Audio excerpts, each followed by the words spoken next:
I still just don't have a good feeling after that Knicks game. So I'm going to bring Tom Westerholm on, and we're gonna talk about it a little bit more. Also, Jayson Tatum, we got to find a way to get him some rest. There might be a point on this schedule where he can get some rest, and I think this is their last chance to get him that rest. Plus, 2-for-1s. I got a rant. I got words for the 2-for-1. It's all right now on the Locked On Celtics podcast. Be ever ready. Recognize the city of champs. Boston, baby, we do what you can't. Locked on number 18, Tatum and Brown, J-team, step back. We gon' wet that and slay teams. Of course, the Celtics, who else could it be? Screaming like KG with the Larry O.B. Karalis above average, assessing the team status. Best daily pod, no cap, salary matching. Clutch like Bird the DJ, keep John on replay. Prime time, dapping up the truth on the sideline. Raining J's, how it started, raising banners, how we finished. Locked on Celtics pod, home of the winners. B. Hey, welcome back to the Locked On Celtics podcast right here on the Locked On Podcast Network, where it's your team every day. And I'm here for you every day with a free, fresh podcast dropped directly to your device, but only if you're a subscriber. That's how you get the show into whichever app you want to use. So make sure you are subscribed. You can also do so on YouTube. This way, you ring the bell there. You get notified when I drop a new video. Then you can hop in the comments section where some great conversation is going on. So hop on in there. It could be a new home for Celtics fans where Twitter is kind of, and Celtics Reddit is a fine place, but you can also just hop into this comment section. By the way, officially 10,000 subscribers on the YouTube page. So thank you all for subscribing. Thank you for getting me to that 10,000 number. And let's just keep it going. Where can we get to by the end of the playoffs? Can we get to 12? Can we get to 13 by the end of the playoffs? Let's make a run for it. I'm John Karalis, former professional basketball player. Now I cover the Celtics for Boston Sports Journal. I've written a book called Boston Celtics All-Time All-Stars. We're talking, I still got a bad taste in my mouth after that Knicks game. I don't know, man. I just really didn't like that game. And so we'll continue talking about that conversation, continue talking about Tatum. And, is there a good opportunity here for him to get some rest? Can they find a way to get him some time off? Because I think that might be what he needs. Let's bring in our good buddy, Tom _NBA, Tom Westerholm. How you feel, man? I'm good, man. How are you? Oh, I'm great. Heck yeah. Yeah, man. I do. I like, you know what? I like that. This is a little, like, I like that hoodie for your intro, right? Where you're like, I played a little basketball. I was a former professional basketball player. Yeah. You're overseas famous. Yeah, one of my buddies has this company. He's started this whole thing, and representing a little bit here. There you go. I wouldn't even say I'm overseas famous at all anymore, but those days, Tom, those days are distant memories. Listen, man, there's a lot of Celtics fans in Australia, so you might be overseas famous for much different reasons. I played basketball, Tom, before internet and smartphones. That's before any of that stuff was there. It's kind of wild. So we're going to take another look at this game. The what to do with Tatum, and so let's just start into this. Like I just said, Tom, something about this game has struck a nerve with me. I'm not as willing to say, hey, you know what, losses happen. I'm not even saying like this. I'm not putting too much, because I feel like, hey, post All-Star, 3-game road trip. Maybe this is just the case of guys get tired or whatever. But I don't know.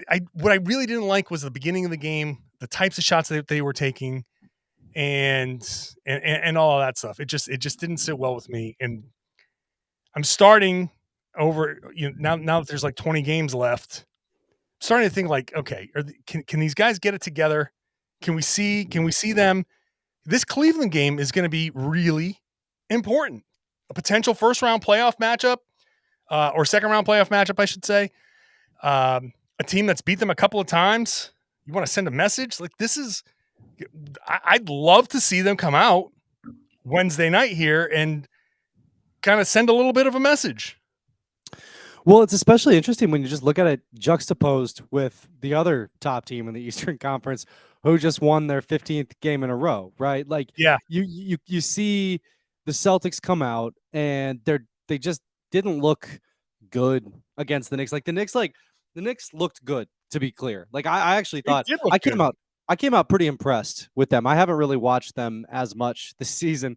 Like, a little bit here and there, but I mean, the fact that they've got all these players playing pretty well around Randall and Brunson, I mean, like that's kind of a dangerous team. So I think not really a dangerous team against the Celtics in like a playoff series, but certainly a team that you can't get away with shooting that percentage from three anymore. Like Right.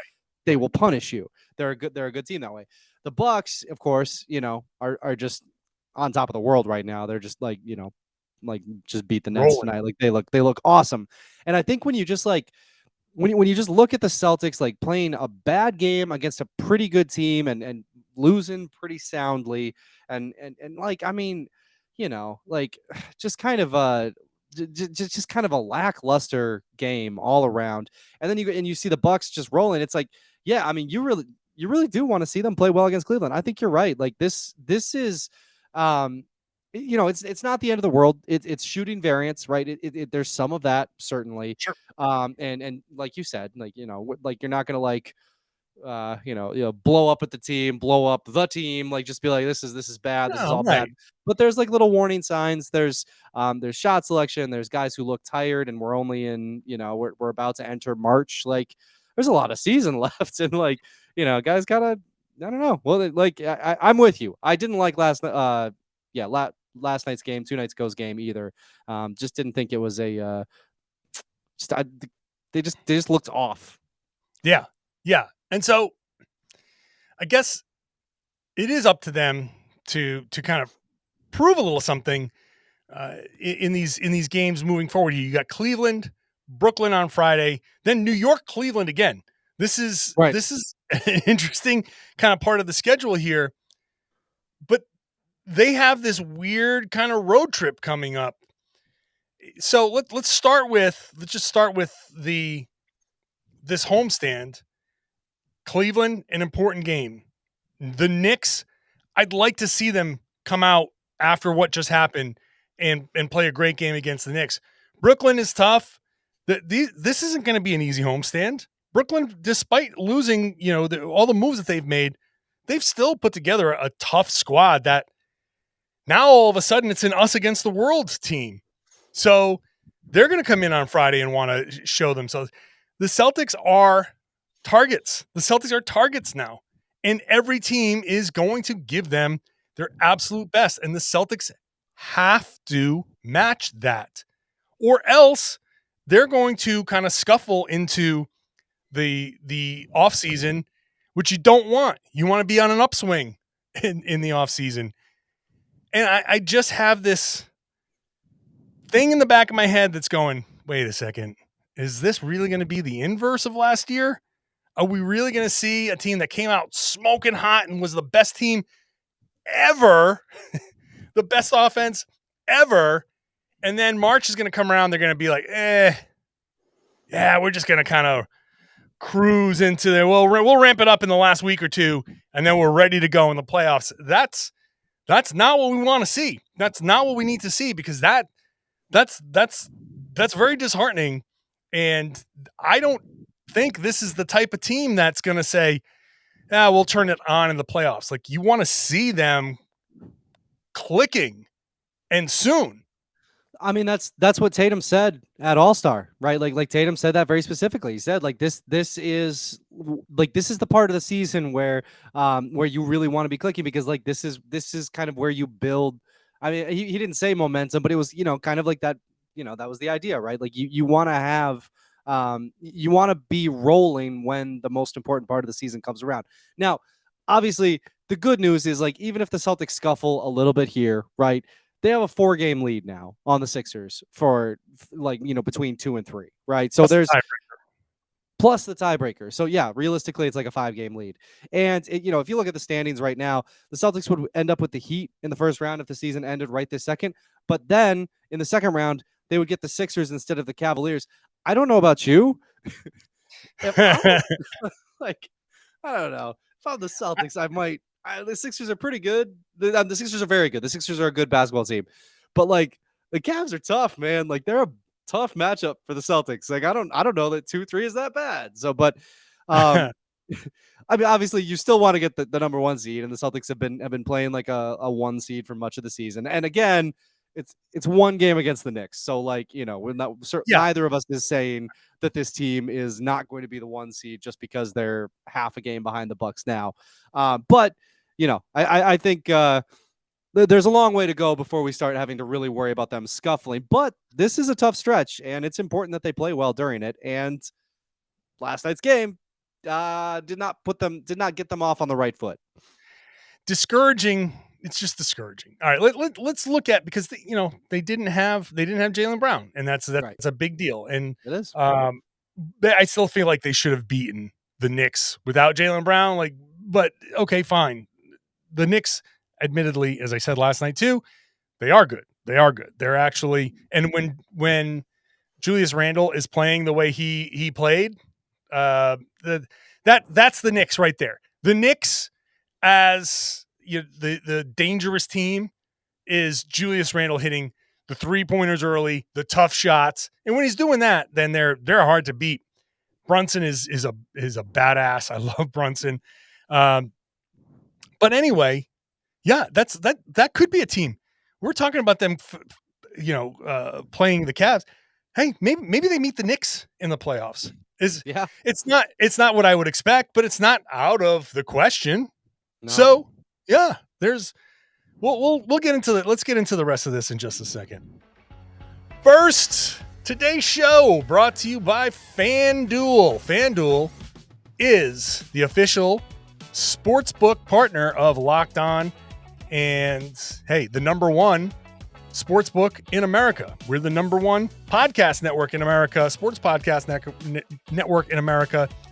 So it makes sense. If you're a new customer over here with FanDuel, perfect timing for you, because you get a no sweat first bet of up to $1,000.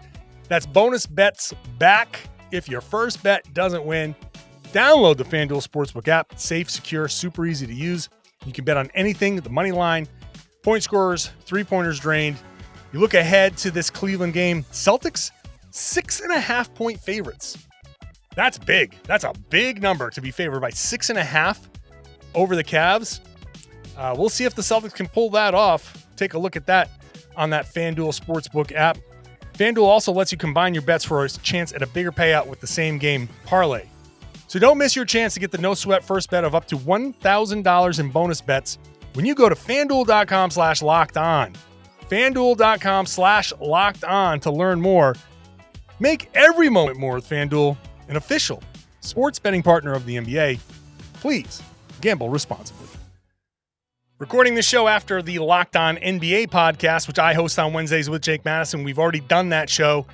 We're looking at the West a lot in this show. The Phoenix Suns, Dallas Mavericks, who lost, how that West is going to shake out. We talked about that. And then a big conversation about the Atlanta Hawks and our real or fake game. Are they actually going to build a championship level team around Trae Young with Quinn Snyder? That's all in the Locked On NBA podcast today. But we're here to talk Celtics and this upcoming trip. After all of the importance that we've placed on this, I've expressed some minor concern over Jayson Tatum, because he normally comes out of All-Star breaks blistering hot. Like that's his thing. Tough start, big finish. But this is not the way you want to start that second portion of the season, the big final quarter of the season. Someone suggested that hey, maybe you sit him. The Celtics play, so they go Wednesday Cleveland, Friday Brooklyn, Sunday New York at home, Monday at Cleveland, back to back. Come home, you play the Blazers. That's 3 games in 4 nights. Then you have 2 days off. You go to Atlanta, another day off. You go to Houston, 2 tanking teams. Put Tatum down on the injury report. Oh, sore left wrist soreness. See Atlanta. Don't need him to beat the Hawks. Let JB cook in his hometown. You certainly don't need him to beat the Houston Rockets. They're a big tankathon mess. Bring him back for Minnesota or bring him back for Portland, that back-to-back, and just give him a week. Just give him a week off and give him the break that he didn't get with All-Star. And it's not like All-Star's heavy lifting, but just give him the week and get that wrist to feel better and get his legs to feel better. I would be fine sitting him for 2 or 3 games on this road trip. Stay home, relax, go to the gym, get your shots up and all that, get your treatment, but meet us in Portland and we'll go from there. Look, I'm all on board, right? All season, it's felt like, okay, the Celtics need to buy some time for Tatum. The Celtics need to buy some time for Tatum. And look, maybe Tatum is a little more amenable right now. He said after the last game, like, yeah, I'm ready to go sleep in my own bed. I'm ready to go see Deuce. I'm ready to chill out a little bit and be home. It's like Tatum obviously is a guy who wants to play as much as he can possibly play, but like, maybe this is an opening, right? Maybe like, yeah, I mean, I'm sure it was fun to have Deuce in Salt Lake City, but like, how much did you actually see him? Like, go be home with Deuce for a minute, just go just be a human for a week, and then you can come back to the NBA life. Like you said, Portland, I think that would be huge for the Celtics to get that. I mean, like, we talked about the 1 seed versus the 2 seed and all that stuff, and like, the potential matchups you could see down the road. None of that matters if Jayson Tatum is not Jayson Tatum, and Jayson Tatum has not been Jayson Tatum. Like, which is funny to say because he's had these big moments, right? Like he's like, but which because he's a great basketball player, but like, those being able to string those great moments together is what you get when he's a little more rested. And if rest is what's kind of bothering him right now, 100%, like 7 days, 9 days, whatever you can buy for him, do it, because again, this team's engine will run as long as Jayson Tatum does. This is the stat that I threw out there I threw this out there last night. What I don't like is seeing, you go back to the Charlotte game, he shoots 62%. Then he shoots 19% against Memphis. Then he's inactive. He comes back, he shoots 62%. Then he shoots 36%. Those, hey, I'm shooting great. Oh, I'm shooting like crap. Oh, I'm shooting great. That inconsistency, that tells me he's tired. Everything that you see, everything that I see out here tells me that he's tired. And I know that he's going to be Mr. No Excuses, and he wants to play because there's a certain element of pride there. And he fights the team on telling him to take these rest days, which, by the way, it is the team that is trying to tell these guys to take days off. It's not the players going like, oh, I don't feel like playing today, so I'm going to take a rest day. I don't know when all of this blowback came against the players, that it's the teams that tell these guys, hey, your load management, you're sitting today. The players don't decide load management. The teams do. So right. I'm just putting that out there as an aside. Stop crapping all over the players and calling the players soft for load management. They didn't ask for it. The teams are telling them, because sports science is telling us, hey, our measurements tell us you're fatigued, so you got to rest. Go back to Brad Stevens at the trade deadline, where he said, we're going to force him to take a rest against Detroit. That rest came against Milwaukee, but the Celtics have told us he fights us, and we want him to rest, and he fights us. He wants to play. Horford said after last night's game, hey, my number one thing is making sure Tatum is right.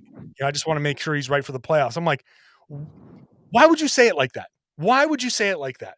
Because he knows that's the thing. That's the thing. That's what Tatum has said. Like, the other game after the Philly game, in the walk-off interview, he's sitting there with handfuls of his shorts bent over going, oh, man, I'm tired. And it's not the first time he said, "Man, I'm tired after It's games." not. No, he's done that like 3 times this year Three, that four I can times remember. already. Yeah.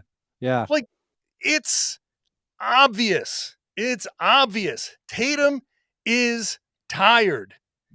And this goes on Joe Mazzulla. We've been saying you're playing him too much. You're playing him too much. And it's been, hey, he's fine. He's fine. He gets his rest other ways. No, you know what? Bull. I'm calling bull on this. He's tired. He is clearly tired. You got to respond to it, because God help them if Tatum runs out of gas and they get bounced in the second round or something like that.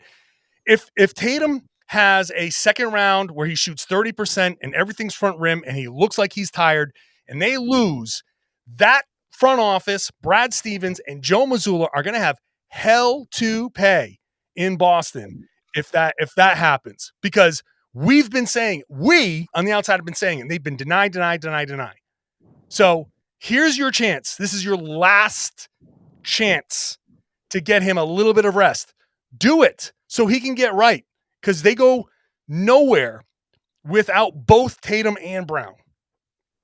How many times have we seen teams who went to the finals be tired the next year? Like, it's not like this is some this is some mystery. This is some like surprise that he's tired. Like this is why dynasties break down even when they have unbelievable amounts of talent. This is why the Warriors broke down, because they went to the finals year after year after year. It's like Jayson Tatum played basketball into June, and like then he had to come back and play more basketball. And like you said, he didn't have an all-star break, and he's he never sits down. Like they never let he has he really has to take a break. And I mean, and like when you start looking ahead too, like this season, the Celtics have been all about we are trying to win a championship now. Like we want to win now. We want to win now. If you don't win now, that's going to be very frustrating for everybody involved, and like including Jayson Tatum.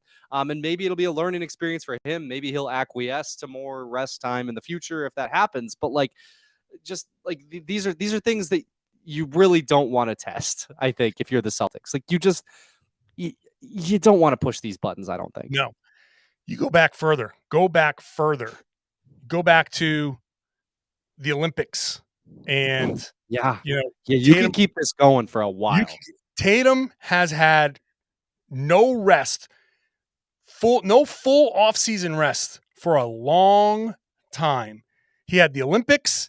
They had the short turnaround season where instead of coming back in December, or they came back in December instead of in February.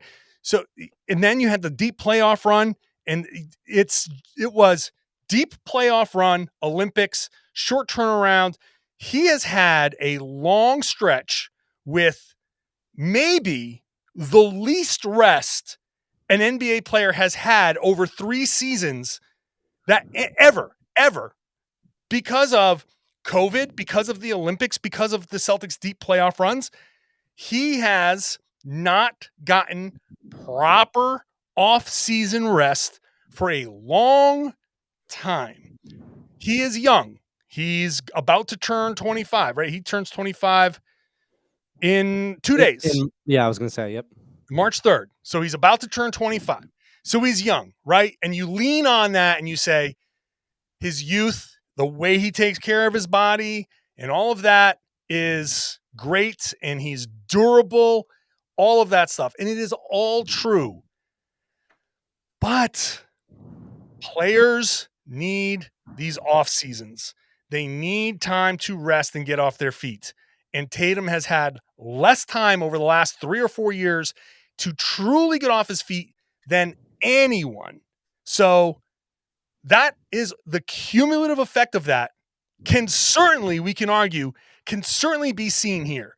I think that this is still part of all of that. And I think Tatum will be dying to have a full offseason again. And hey, if they get bounced early, he'd probably be like, that sucks. I don't want to get bounced. But that extra month off is going to be great. Like, I just feel like I mean, I don't think he'll say that, but I do think no, he that won't like say that. He won't say that to us. But I'm just saying, like, the privately, honest he'd be truth like, is he could probably use it. Yeah, like, That's my point. That's my point. Yeah. Like, I just feel like this is more than about this season. There's a long track record of him not getting rest. All right, let's hey, can I have a grievance? I have a grievance to air from that last game that I didn't get into, but boy, I got into it on Twitter. The 2-for-1. The 2-for-1 play. Can we talk about that for just a second here? It was end of the third quarter? Mm-hmm. Was it that? Was it? I want to say it was the end of the third quarter. End of the half? Maybe it was the end of the half where they rushed to 2-for-1. They had, I want to say 33, 34 seconds on the clock, and they did the walk the dog thing, and they were really, really trying hard, and he picked it up and he did this like crazy sidestep, that 3-pointer that missed. Okay. And if he'd hit it, tough shot, I guess. But he missed. The Knicks came down and they scored, got and one. And the Celtics missed another 3-pointer. A good look for Derek White in the corner. And my argument is, why not? Like, not all 2-for-1s are equal to me. I understand the concept. You want to get that extra possession. And if you can get a good shot, if you get the ball and you're crossing half court at 39 seconds, and if you can get a good shot within the next 5 seconds or so, yeah, then you take it and go back and you defend, and the math there makes sense. But if you're crossing half court and it's like 34, 33, and you're just frantically just saying, 2-for-1, I got to get the first good look at like decent, halfway decent. I feel like those shots are counterproductive because those are the shots that are tougher. They're the ones that tend to miss a little bit more. That when you're taking the average of when things work and don't work, is the average it works out. Well, that's the low end of the average to me. You take a bad shot, it misses, long rebound, they get out, they get into cross matches on the other end, and they get advantageous situations. And like, okay, yeah, you got that good look at the end, but you actually missed out. You not only took a bad shot, you gave the Knicks an advantage after the miss that they actually took advantage and cashed in on. I don't like it. I don't think all these 2-for-1s are created equal. I think sometimes you got to say, all right, we missed our opportunity for the 2-for-1. Kind of sucks. Wish we could have done it, but I'd rather just take an extra 7, 8, 9, 10 seconds of the clock and get a better look where we can get back on defense. Or if you make the shot and you're more likely to make the shot, you can go set your defense and defend, and they don't have as much of an advantage on the other end. Yeah. So looking back at it, it was the end of the second quarter. Okay. That you're talking about here. And it's actually worse than you said, because what you said was that Tatum was like walking the dog basically 33, 34 seconds. It was actually 31.8. So there was just almost no way short of him walking the ball up and the Knicks just deciding not to guard him while he shot the three. Even then, like, as soon as he picks the ball up, the clock starts. You got to like let's say the Knicks played no defense. Tatum walks the ball up, picks it up, and shoots it.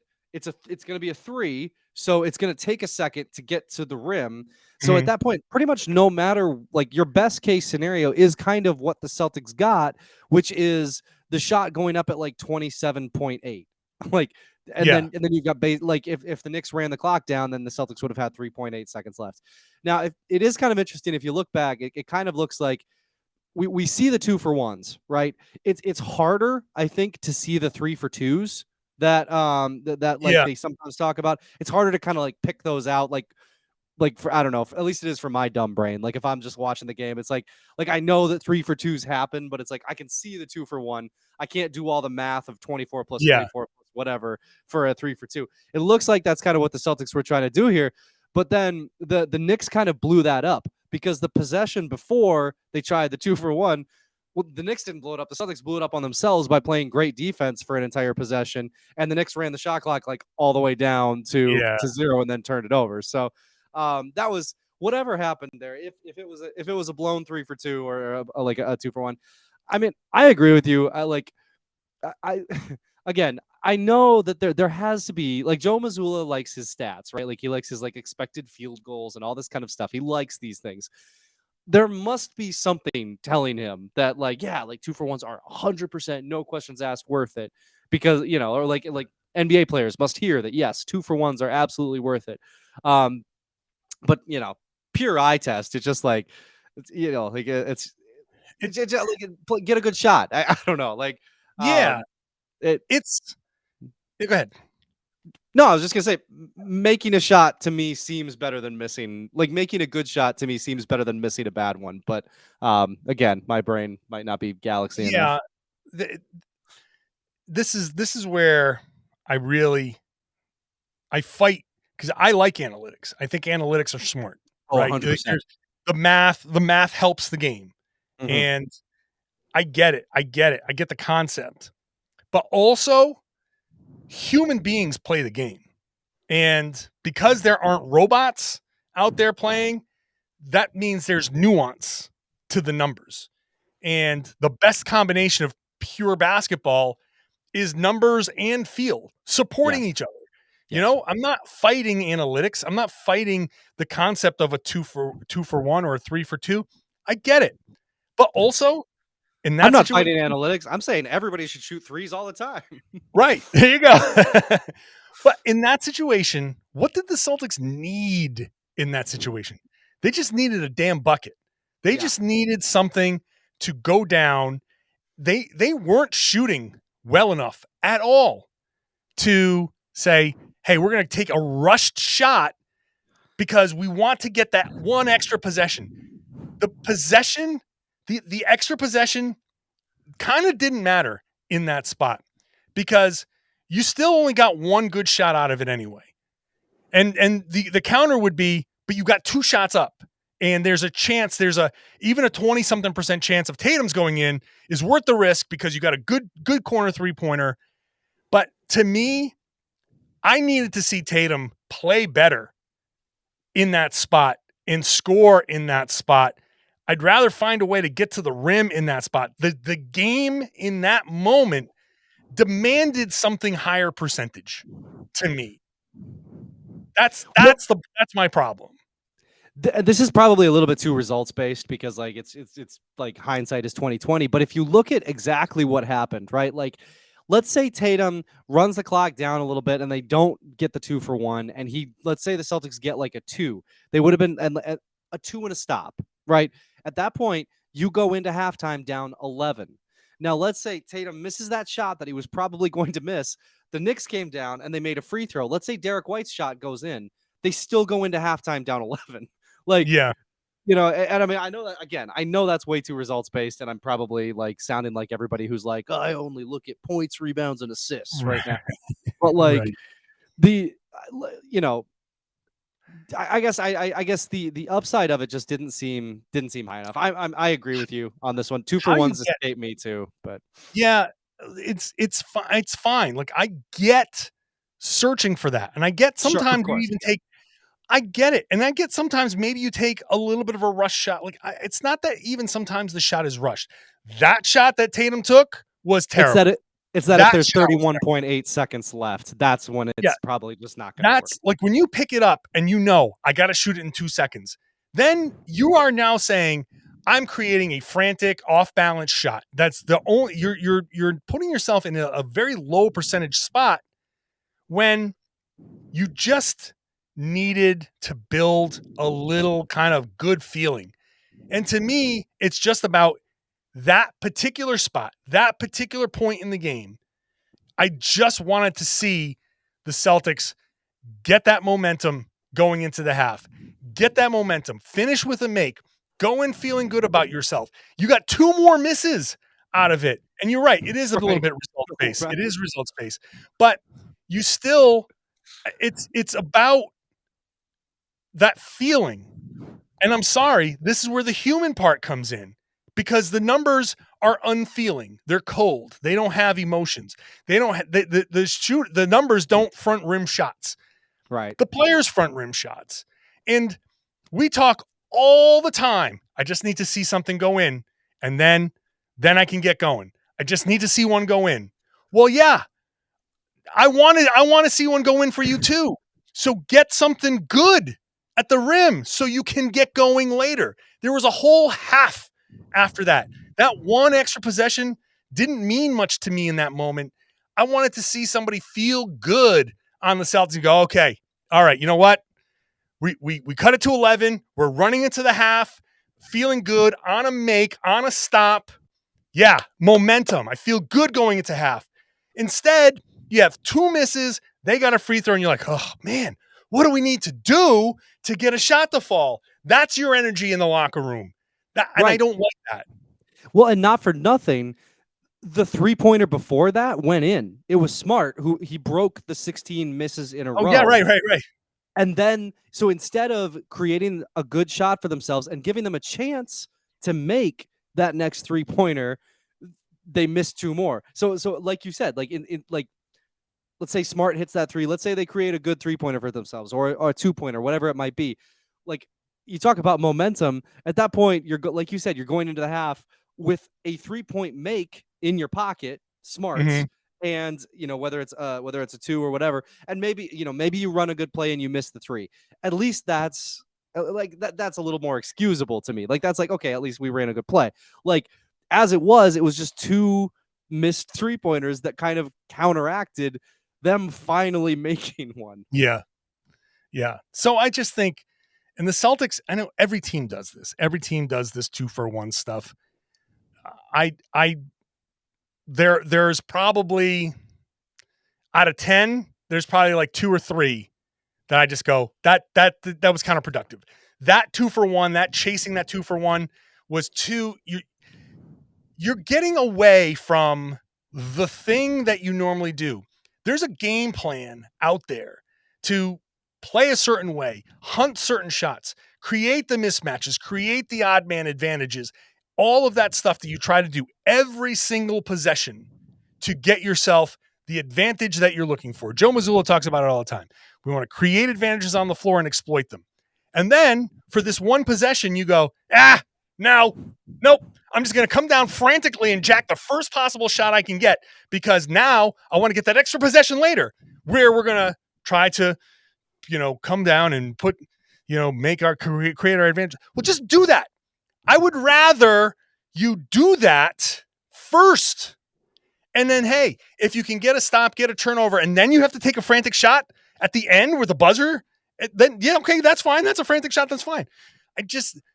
Sometimes I don't understand. You're abandoning the quality of the shot. All of a sudden, the quality of the shot matters every other time in the game. But in that instance, all of a sudden, the quality of the shot doesn't. Come on. Like, it doesn't make sense to me. Anyway. Yeah. No. Listen, I'm fully on board with all of this. I know that I say that with just the knowledge that there are numbers out there that are like, no, you're dumb. No, you're dumb. No, I'm like, yeah, I know. But I'm with you. I'm with you, man. I'm on board. I'm on board with your rant. I know the numbers. I know what the numbers say, but the numbers, I feel like those numbers could be better. If you were just a little bit more selective, if you're a little bit more selective on the 2-for-1s, I bet you those could be better numbers. Yeah. You know what I mean? You can say, well, the numbers show you have an advantage, so do it. But you know what? If you eliminate 2 or 3 of the bad 2-for-1s, I bet you those 2-for-1 numbers can come out and be like, wow, that looks really good. Well, and that would be a pretty easy, like, that feels, I mean, not easy, but like, there feels like there would be a relatively straightforward way of figuring that out too, right? Like, if like you could figure out like, okay, 2-for-1s that start at 31 seconds versus 2-for-1s that start at 35 seconds. It's like, sure. That would be like, I'd be interested to see that, I would be, actually. That would be an interesting thing. I don't have the capability of doing that with not either. My numbers. Somebody with an organization that pays for those super granular, like ESPN, like The ESPN has we really need some underpaid like Yeah. video room coordinator Is there somebody out there within the sound of our voices that's still listening miraculously at this point that has access to those kinds of numbers? Please run those numbers, because I would believe that 2-for-1s that start later in the clock the numbers there are not great. And the 2-for-1s that start with like 38 or 39, those numbers are advantageous. And that, because you're spending 5 seconds actually making a pass and setting a screen and trying to get a shot in rhythm, getting towards the basket, versus the crap that we've seen. I agree. I'd love to see those numbers run somehow. Mm-hmm. All right. Well, we're not going to do that, so we might as well shut up about it. We're going to wrap up this podcast right there. This was a very positive podcast, I feel like, today. I think we were in a good headspace today. Good headspace. Very clearly well-adjusted. They need to play this Cleveland game and win this thing so we can kind of get this palate cleanser out there. All right, Tom. Thanks for hopping on, bud. Appreciate you, man. Tom Westerholm, Tom_NBA on Twitter. I want to thank everybody for listening, watching, subscribe wherever you get your podcasts, watch the show on YouTube, hop into that comment section, join a growing community, tons of comments in these videos, and it's mostly people having conversations. So hop in, have a conversation with everybody, and share the podcast as well. Tell everybody that they should be listening to and watching the Locked On Celtics podcast right here on the Locked On Podcast Network. Your team every day.